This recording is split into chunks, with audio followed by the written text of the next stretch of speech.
오늘 본문은 한국 교회 가운데서 한국 교회는 특별히 말씀을 사모하고 말씀을 낭독하고 말씀을 암송하기를 좋아하는 신앙의 전통을, 사모하는 신앙의 전통을 가지고 있습니다. 그런데 사모해서 암송하지 않아도 자연스럽게 이거 성경 구절이지 하고 알 수밖에 없는 성경 구절이 되어버린 것이 바로 오늘 본문의 성경 구절입니다. 왜냐하면 한 20년이 넘은 것 같습니다. 이 고영원, 그 당시에는 간사님이었는데 지금 이제 전도사님으로 사역을 하고 계시다 그러더라고요. 그 부흥이라는 찬양 집회와 찬양 앨범을 통해서 이 찬양이 소개되어지고 난 뒤에 한국교회 20년을 넘어서 또 오늘 우리가 이제 찬양단이 함께 경배와 찬양하는 시간에도 고백을 했었는데, 이 찬양의 가사 때문에 우리가 오늘 본문의 구절을 너무나 익숙하게 잘 알고 있게 되었습니다. 그런데 우리가 알고 있는 거랑 말씀에 담겨 있는 그 깊이와 넓이들을 하나하나 곱씹어가는 것은 또 다른 것일 것입니다. 그러므로 우리가 찬양으로는 많이 고백했지만 이 말씀이 담고 있는, 또 이 말씀이 가리키고 있는 그 은혜들을 함께 묵상하면서 우리가 진실로 사명자로 세워지고 또 은혜의 자리로 인도함 받을 수 있기를 주님의 이름으로 축복합니다. 여러분, 먼저 오늘 본문의 말씀에서 우리가 집중해야 될 단어가 두 가지 있습니다. 하나는 무엇이냐면 물이고, 또 하나는 무엇이냐면 바다입니다. 그렇다면 이제 현대인들은 이 본문의 구절을 가지고서 성경의 맥락과 배경에 없이 생각을 하면 어떻게 생각을 할까요? 바다에는 뭐가 항상 가득 차 있습니까? 그렇죠. 다 정답을 이미 알고 계시네요. 물이 가득 차 있습니다. 그래서 물이 바다를 덮음같이 여호와의 영광을 인정하는 것이, 우리가 이렇게 본문의 구절을 이해하면 어떻습니까? 그렇지, 바다에는 조금도 빈틈이 있을 수 있습니까? 바다에 물이 없는 빈틈이 있을 수 있을까요? 없습니다. 이와 마찬가지로 하나님의 영광이 온 세상을 덮으시는데 흡사모처럼 물이 바다를 덮었는데 어느 바늘구멍 하나 들어갈 정도 없이 어떻습니까? 물이 온전히 덮고 있는 것처럼, 그렇게 하나님의 나라가 완성되어지고 하나님의 나라가 역사한다. 우리는 이렇게 이 찬양의 가사, 오늘 본문의 말씀을 현대인들은 이해하면서 많이 살아가고 있습니다. 그런데 오늘 본문의 말씀을 이 성서의 관점에서, 성서 시대에 과연 물이 무엇을 말씀하고 있고 바다가 무엇을 증거하고 있는지에 대해서 우리가 살피게 되면 이것은 또한 더 깊이 있는 은혜를 우리에게 더하여 주시는 줄 믿습니다. 그래서 이 물이라고 하는 것은 이 고대 근동 지역에서 이게 우리나라에서는 이해하기 어려운 개념입니다. 왜 그러냐면 우리나라는 물을 끓여 먹을까요? 그냥 먹을까요? 여러분, 이러면 오늘 진행이 되질 않습니다. 우리나라는 기본적으로는 물을 끓여 먹지 않습니다. 우물물을 길러서 그대로 마시는 개념의 이 문화를 가지고 있습니다. 그러니까 물은 뭐냐면 땅을 파서 물이 터지면 어떻습니까? 먹을 수 있습니다. 우리나라는 물이 깨끗한 나라입니다. 그런데 예를 들어서 이 동남아나 중국 지역으로 가면 물은 기본적으로 어떻게 먹어야 될까요? 끓여 먹어야 됩니다. 이것은 최근의 일이 아니라 역사와 전통을 통해서 그렇게 되어 있습니다. 그래서 물이 탁하고 안 좋은 나라는 전부 다 어떻게 되냐면 차 문화가 발달합니다. 왜? 물을 끓여 먹어야 되기 때문에요. 근데 우리나라는 생각보다 차 문화가 발달해 있지 않습니다. 왜냐하면 물은 우물물을 떠서 먹으면 되는 것이기 때문에 그렇습니다. 그래서 우리는 물이 생명수라는 개념이 그렇게 마음에 와닿지 않지만 이 나라의 사정들에 따라서는 전혀 다른 감동과 또 파격으로 다가오기도 합니다. 고대 근동에서 그러면 물이라는 것은 끓여 먹어야 되나 안 되나 이런 거랑 관계는 없습니다. 고대 근동에서 물은 그냥 있는 것 자체로 어떻습니까? 생명이고 또한 삶의 이 생명의 근원이 되어지는 것입니다. 그래서 고대 근동에서는 기본적으로 물은 무엇이냐면 생명과 연관되어지는 이 관념들을 가지고 있었습니다. 그리고 성경에서도 어떻습니까? 이 물을 뭐라고 표현합니까? 물이 나오면 생명수, 생명의 강, 이렇듯 생수. 이래서 이 생명과 연관되어지는 것으로 물은 이해하고 또한 그렇게 묵상해 왔습니다. 자, 그렇다면 바다는 어떠한 모습으로 이해를 하였을까요? 성서시대의 사람들, 특별히 구약 성서시대의 사람들에게 바다는 무엇이냐면 혼돈이었고 또 그리고 암흑이었으며, 그러므로 그 자체가 무엇이냐면 악이었습니다. 그래서 여러분들, 우리가 이것들도 마찬가지로 생각을 해볼 수 있습니다. 왜 그러냐면 우리가 바다에 가면 관광객들은 어떻습니까? 바다를 보면 멋지다 그러죠. 마음이 시원하다 그러죠. 그런데 바다를 살아가는 어부들은 바다를 어떻게 할까? 뭐라고 말할까요? 두렵다라고 이야기를 합니다. 왜냐하면 바다가 가지는 힘과 바다가 가지는 파괴성과 바다가 가지는 무서움을 항상 어떻습니까? 삶 곁에 두고 살아가야 하기 때문에 그렇습니다. 그런데 고대 근동의 사람들은 바다는 어떻습니까? 한없이 넓고 자기들이 제어할 수 없고 왜 그런지, 왜 밀려 들어오는지, 왜 밀려 나가는지 알 수 없는 그 무엇이었기 때문에 바다는 두려움의 대상이었고, 그래서 바다는 악의 이 상징이었습니다. 구약 성서도 이러한 바다에 대한 상징들을 가져와서 증거해 주고 있습니다. 다니엘서에서도 그렇게 말씀하고 있고 창세기에서도 그렇게 말씀하고 있습니다. 자, 그래서 성서 시대의 고대 근동의 관점에서 물, 생명, 바다, 혼돈, 악, 자, 이것을 가지고서 물이 바다를 덮은 같이 이 성경 구절을 보게 되면 어떻습니까? 생명이 살리는 것이 사망이고 죽음이고 어둠인 바다를 어떻게 해요? 덮는 것처럼 이렇게 우리에게 증거하여 주고 있는 줄 믿습니다. 여러분, 이것이 너무 인위적인 해석이 아니냐라고 할지 모르겠습니다. 근데 실제로 오늘 본문 이 14절의 구절만 딱 잘라내가지고 우리가 찬양의 가사에 붙여놓기 때문에 우리는 너무 이 찬양의 가사를 한쪽으로 치우쳐서 이 본문의 말씀을 한쪽으로 치우쳐서 이해하지만, 오늘 본문이 위치하고 있는 하박국 2장 14절은 사실은 그 앞에 12절, 13절과 함께 하나의 스토리를 구성하고 있습니다. 그리고 그것도 어떻을까요?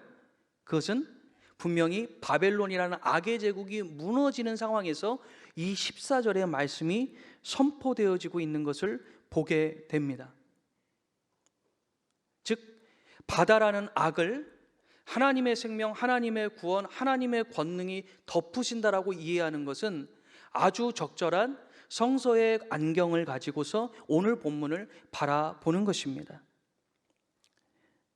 여러분, 그런데 12절과 13절에서는 바벨론의 이 피로써 쌓아 올린 성읍에 대해서 고발하고 있고, 13절에서는 그것이 무너질 것에 대해서 증거하고 있습니다.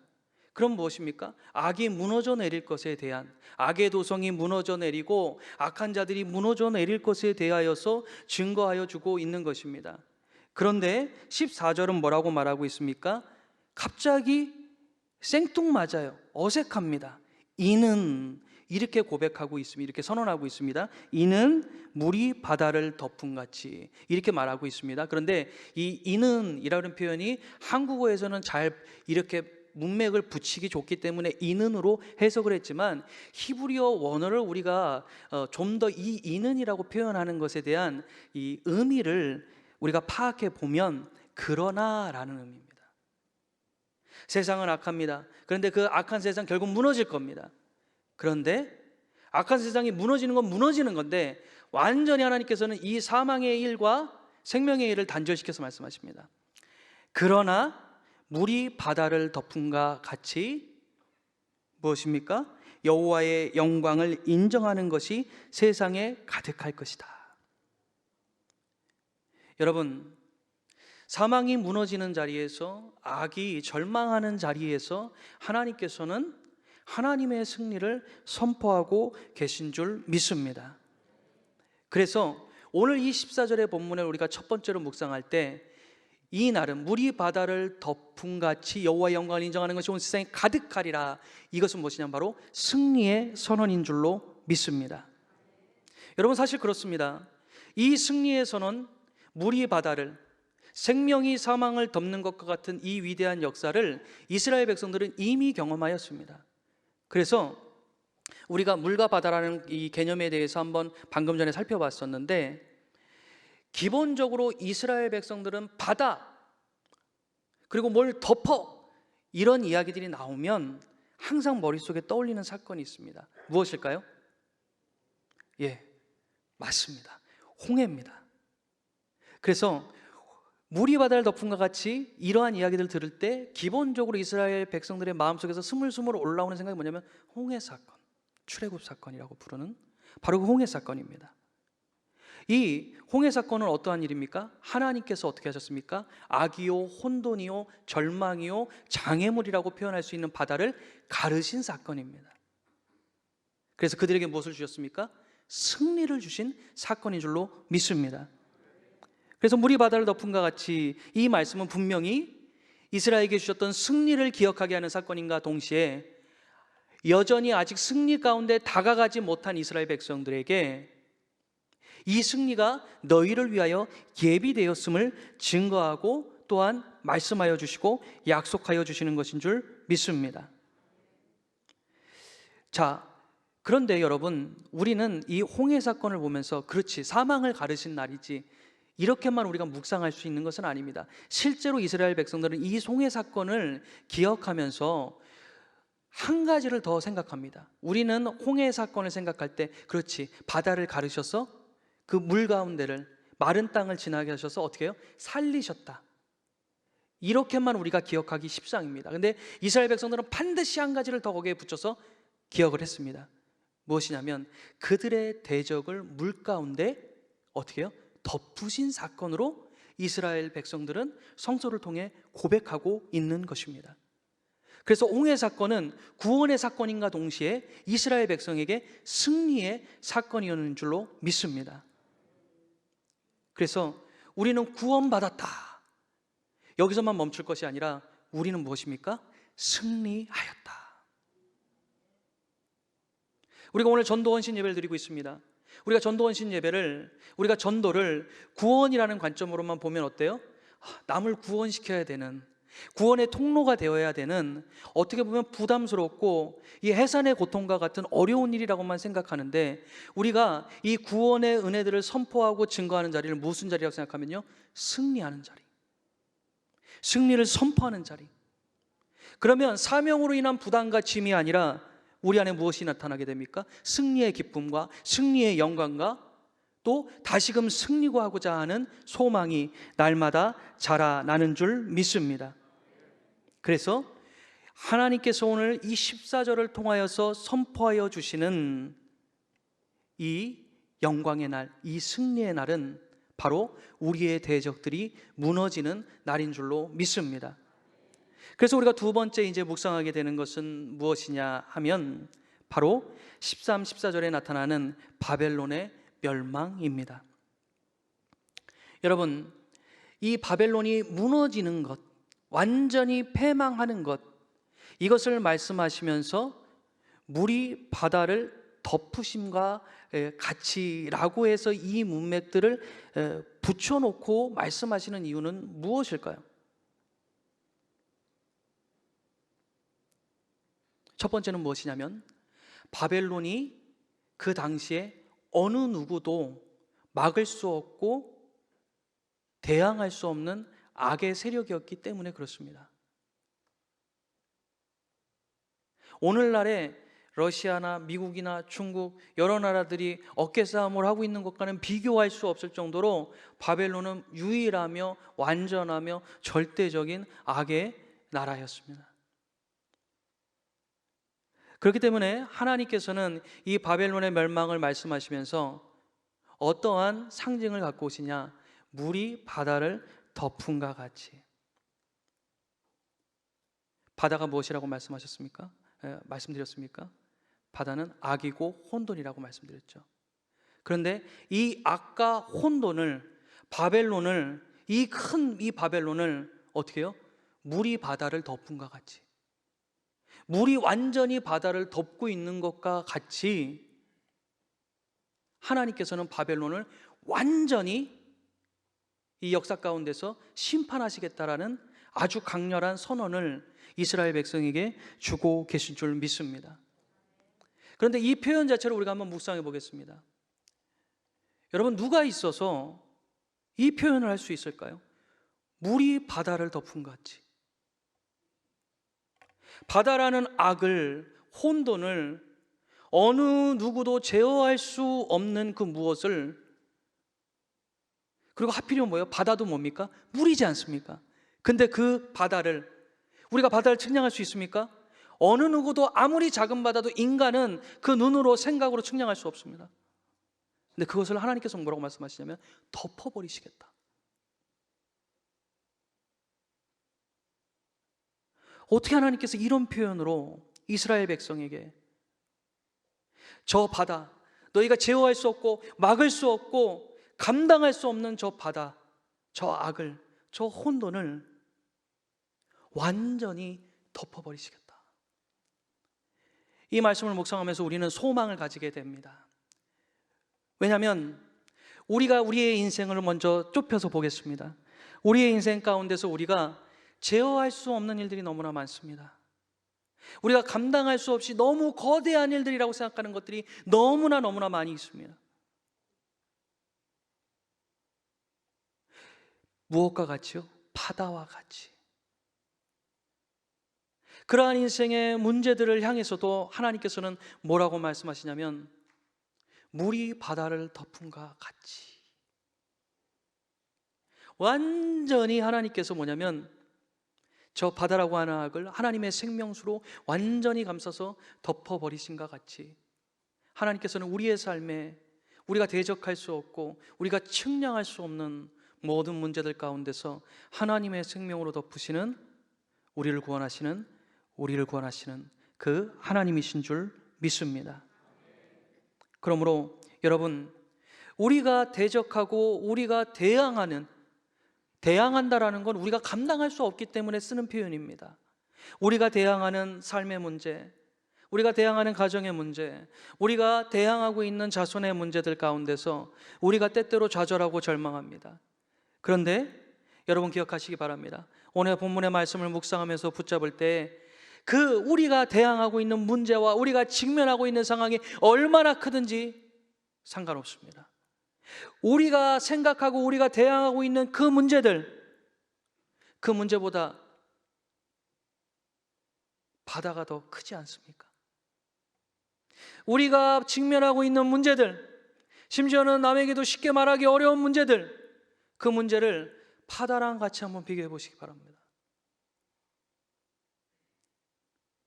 문제는 문제예요. 나는 대항해야 될 정도로 크고 제어할 수 없는 일입니다. 근데 그거 옆에 바다를 딱 갖다 놓으니까 뭐예요? 바다가 더 큽니다. 바다가 더 절대적입니다.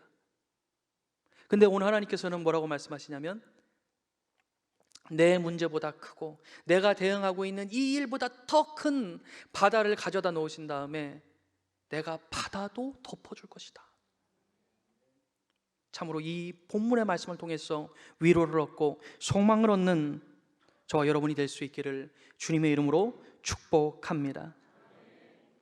그래서 우리는 우리의 문제가 보일 때 한번 바다를 보러 가시기를 주님의 이름으로 축복합니다. 그렇지, 내가 지금 고민하고 내가 속상해하는 이 문제들보다 저 바다가 큰데 저 바다보다 더 큰 하나님의 은혜가 있구나, 하나님의 구원이 있구나, 하나님의 응답이 있구나. 진실로 우리는 믿음으로 일어서서 담대히 전진하게 되어지는 줄 믿습니다. 그래서 우리는 참으로 하나님 앞에서 이 문제가 놓여 있는데 이 문제는 뭐예요? 이 문제를 포함해서 나까지 하나님께서 덮으시려고 예비하신 무엇이다? 은혜의 도구다. 우리가 이렇게 바라볼 때 우리의 삶의 대적들은 더 이상 커 보이지 않습니다. 더 이상 큰 문제가 아닙니다. 더 이상 감당할 수 없는 일들이 아닙니다. 왜냐하면 저 문제로 인해서 저 문제가 나를 감싸고 있음으로 말미암아서 저 문제보다 크시고 바다보다 크신 하나님께서 생명의 역사들로, 구원의 역사들로 나를 덮어주실 것이기 때문입니다. 그래서 오늘 본문의 말씀은 진실로 이스라엘 백성들에게 큰 위로와 소망이 되었습니다. 아무리 바벨론이 무너질 것이고 바벨론이 악하다라고 하나님께서 말씀을 통해 말씀해 주시는데 어려워요. 힘이 나지 않습니다. 그런데 이스라엘 백성이 이해할 수 있는 물이 바다를 덮은 것 같이 너희가 생각하는 그 어떤 크고 위대한 도성도 내가 능히 덮어서. 하나님만이 하실 수 있는 가장 광활하며 큰 표현이죠. 그 모든 어둠을 종식시키시는 줄 믿습니다. 자, 여러분, 그러므로 우리는 이 하나님의 덮어주시는 은혜를 소망하면서 살아가야 합니다. 그런데 이 영광의 날은 분명히, 오늘 본문의 말씀을 제가 한번 더 읽겠습니다. 이는 물이 바다를 덮은 같이 여호와의 영광을 인정하는 것이 세상에 가득함이니라. 아멘.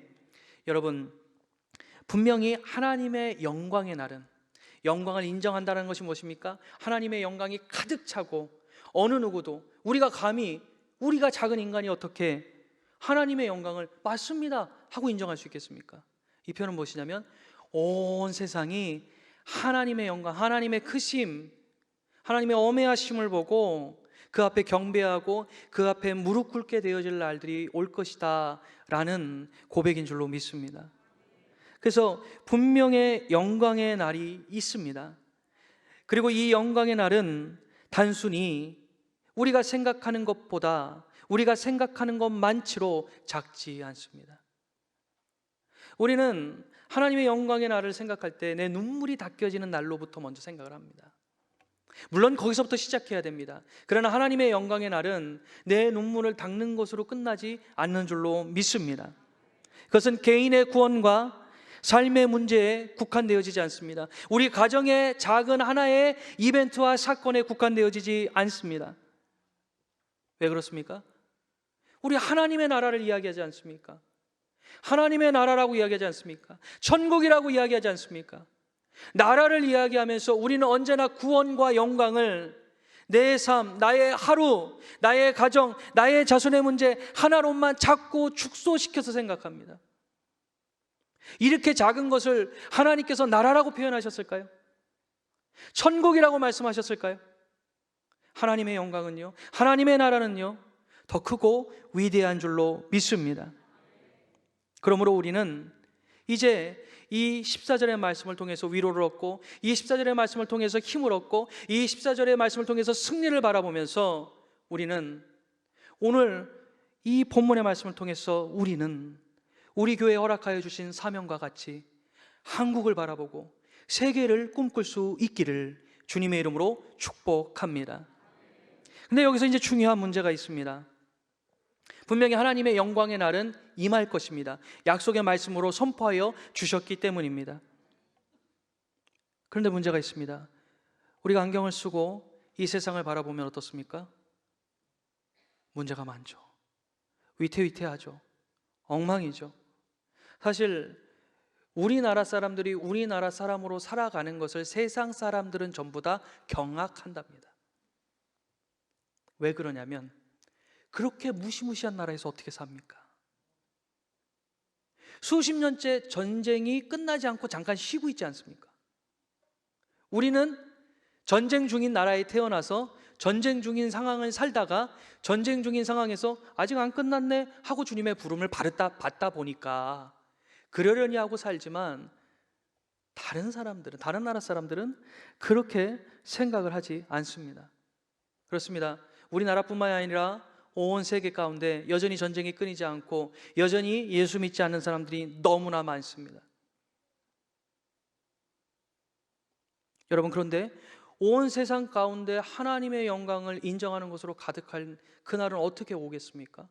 언제쯤 오겠습니까?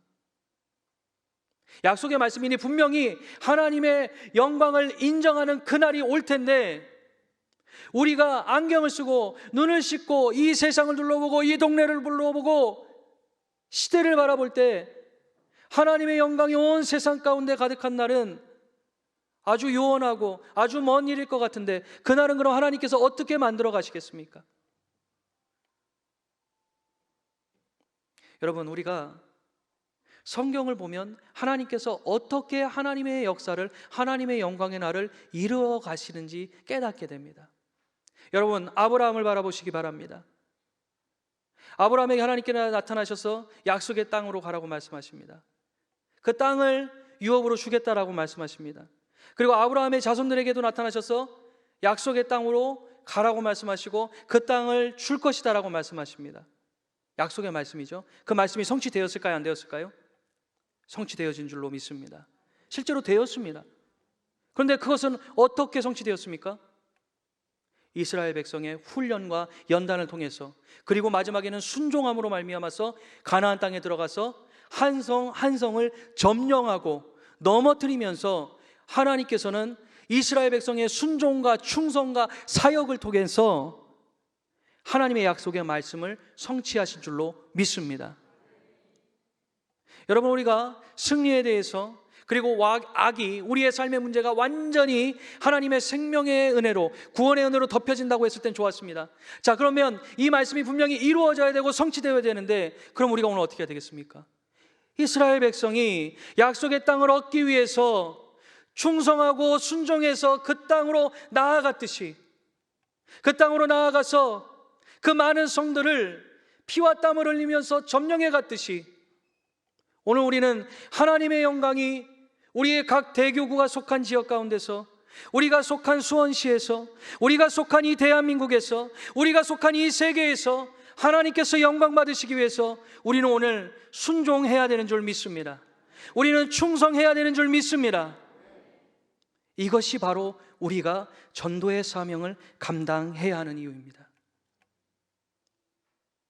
하나님의 영광이 가득할 것이며 이 땅 가운데 하나님의 나라가 온전히 임할 텐데, 이스라엘 백성을 통하여서 보여주신 것처럼, 그들의 헌신과 충성과 순종을 통해서 그들에게 약속할 땅을 주신 것처럼, 하나님의 영광이 가득한 날은 우리의 헌신을 통해서, 우리의 충성을 통해서, 우리의 순종을 통해서 이루어가 주시는 줄 믿습니다. 그러므로 우리는 이 전도 헌신 예배를 통해서 다시금 돌아봐야 됩니다. 하나님의 나라가 어떻게 이루어질까? 내 삶 가운데 찾아오는 하나님의 나라는 어떻습니까? 당연히 이 지역 가운데도 임하게 되어 있습니다. 그리고 이 나라 가운데도 임하게 되어 있습니다. 그리고 이 시대 가운데도 임하게 되어 있습니다. 그래서 이스라엘 백성들은 전통적으로 구원이라는 개념을, 회복이라는 개념을 나 혼자 회복되어진다는 생각을 아예 하지 못했습니다. 우리 마을이, 우리 지파가, 우리 민족이 회복되어지며 구원받는 것으로 생각하였습니다. 여러분, 하나님의 나라를 꿈꾸신다면 나의 삶의 영역부터 복음으로 점령해 갈 수 있기를 주님의 이름으로 축복합니다. 그래서 우리가 이 전도 헌신 예배를 통해서 다 같이 하나님의 영광이 온 땅에 가득할 그날을 위해서, 하나님의 말씀을 위해서 우리가 순종하고 나아가리라 결단하는 귀한 오늘이 될 수 있기를 주님의 이름으로 축복합니다. 여러분, 말씀을 마무리하겠습니다. 우리가 오늘 너무나 익숙한 본문의 말씀을 통해서 우리에게 분명히 승리의 날, 그리고 회복의 날이 있음을 붙들게 되었습니다. 그리고 그날은 온전히 하나님의 능력으로, 물이 바다를 덮은 것 같이 하나님의 능력으로 되어지는 줄 믿습니다. 그리고 물이 완전히 바다를 덮은 것 같이 하나님께서는 우리의 삶의 혼돈의 바다를 거룩한 하나님의 생명수로, 구원으로 완전히 덮으시는 줄 믿습니다. 그래서 우리를 온전히 하나님의 자녀로, 반쪽짜리 하나님의 자녀가 아니라, 전도하기에 부끄러운 하나님의 자녀가 아니라 온전한 하나님의 자녀로 자라가게 하시며 승리하게 하시는 줄 믿습니다. 이것은 우리 안에서 행하시는 온 세상을 위한 하나님의 역사인 줄로 믿습니다.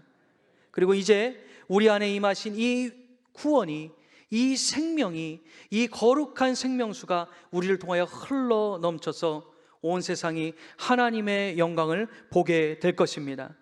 그리고 그것은 방금 전에 우리가 나눈과 같이 우리의 순종을 통해서, 오직 우리의 충성을 통해서 하나님께서는 이루어 가시는 줄 믿습니다.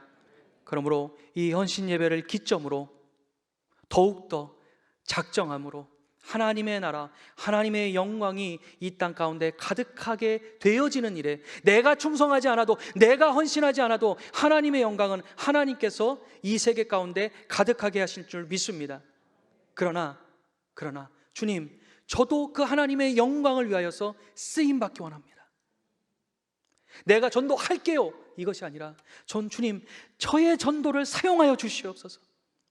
하나님 나라의 영광을 위해서, 우리가 참으로 주님 앞에 순전한 마음으로 헌신하고 충성하는 우리 시간의 모든 성도들 될 수 있기를 주님의 이름으로 축복합니다.